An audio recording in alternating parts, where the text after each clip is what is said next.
आप लोगों ने इन तीन शब्दों को, इंडिपेंडेंस, इक्वालिटी एंड फ्रेटर्निटी, इसको किस हद तक आप लोगों ने आत्मसात किया है, अपने अंदर महसूस किया है?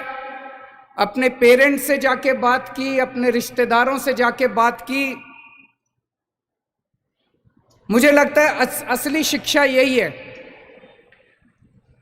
हम कागजों में जो मर्जी पढ़ाते रहें, किताबों में जो मर्जी पढ़ाते रहें, लेकिन जब तक उसको हम महसूस नहीं करेंगे तब तक शिक्षा का कोई मतलब नहीं है।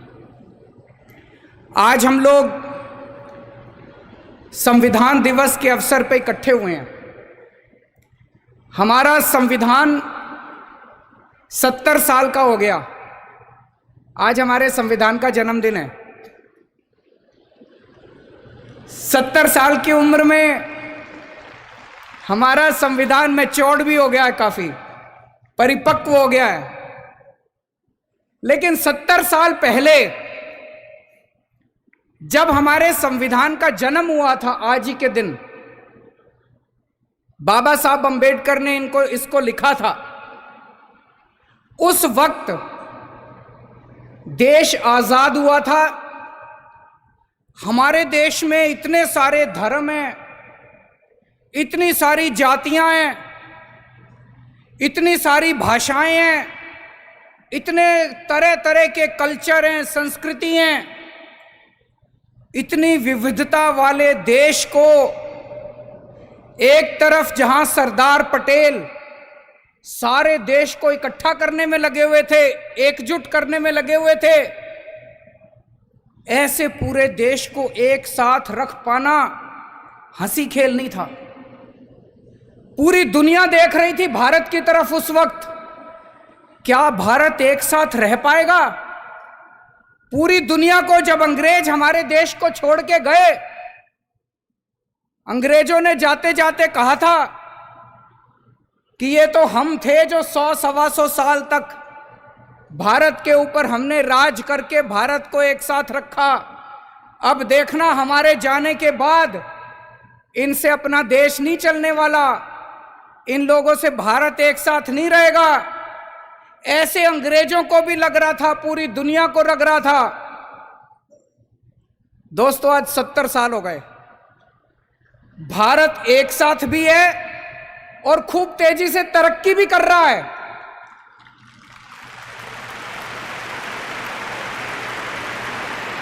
और उसका केवल एक कारण है, हमारे देश का यह संविधान। ऐसे देश का संविधान लिखना जिसमें इतने सारे धर्म थे, इतनी सारी भाषाएं, इतनी संस्कृति, इतनी जाति, इतनी विविधता, ऐसे देश का संविधान लिखना कोई आसान काम नहीं था। बाबा साहब अंबेडकर ने पूरी दुनिया के संविधान पढ़े, सारे देशों के संविधान पढ़े, जहां से जो जो अच्छा मिला वो सारा उन्होंने इस संविधान के अंदर डाला, और इतना शानदार संविधान बाबा साहब अंबेडकर ने हम लोगों को दिया।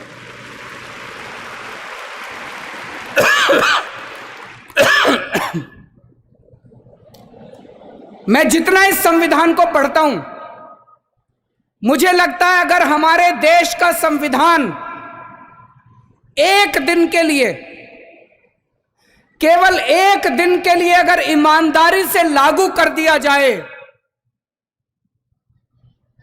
हमारे देश को दुनिया का नंबर 1 देश बनने से कोई नहीं रोक सकता। उसके बाद इतना शानदार हमारे देश का संविधान है, इतना शानदार संविधान है।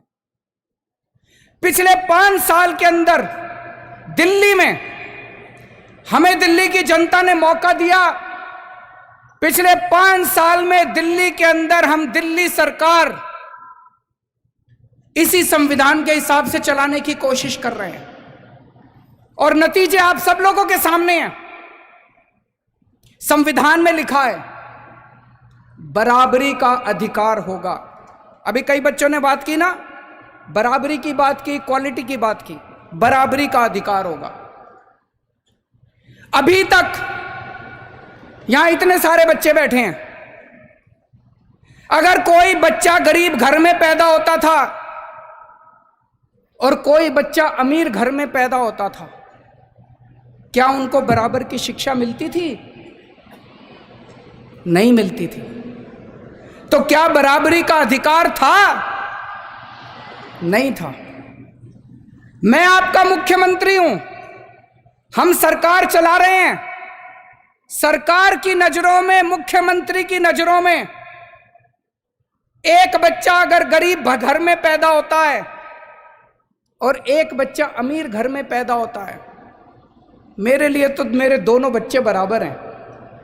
मैं उन दोनों बच्चों के बीच में फर्क नहीं कर सकता।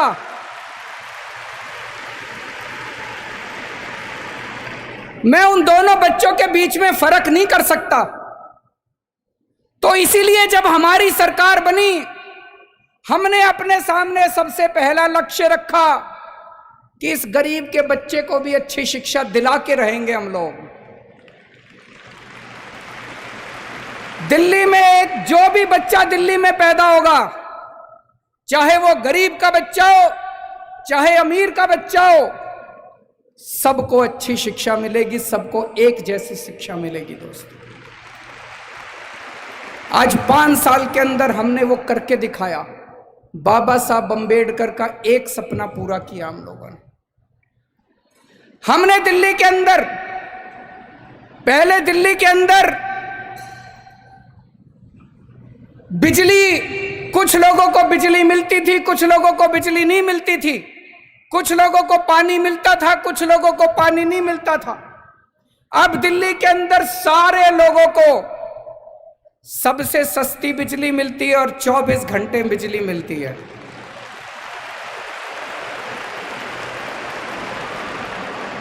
गरीबों को फ्री बिजली मिलती है, अमीरों को सस्ती बिजली मिलती है, लेकिन बिजली सब लोगों को मिलती है।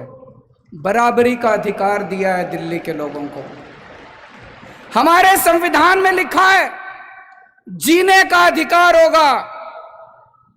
पहले गरीब आदमी के घर अगर कोई बीमार होता था, वो सरकारी अस्पताल में जाता था, सरकारी अस्पताल में इलाज का बुरा हाल था। आज दिल्ली के अंदर सरकारी अस्पतालों में वैसा ही अच्छा इलाज है जैसा प्राइवेट अस्पतालों के अंदर इलाज हो रहा है। लोगों को हमने जीने का अधिकार दिया है। दिल्ली के अंदर हमने योजना बनाई कि अगर किसी का एक्सीडेंट होगा, अगर किसी का एक्सीडेंट होगा, अभी तक अगर किसी का एक्सीडेंट होता था, कोई उसको बचाने के लिए नहीं जाता था, वो बेचारा सड़क पे पड़ा रहता था। लोग सड़क पे गुजर जाया करते थे, लोगों को लगता था मैं क्यों पचड़े में पड़ूं, मैं अगर इसको अस्पताल में ले गया तो अस्पताल वाले मेरे से पैसे मांगेंगे। अब हमने कहा है कि पैसे की चिंता मत करो, अगर कोई किसी का एक्सीडेंट हो जाए, जो भी उसको देखता है तुरंत उसको नियरेस्ट अस्पताल में पहुंचाओ। कितना भी महंगा अस्पताल होगा, सारे पैसे दिल्ली सरकार देगी।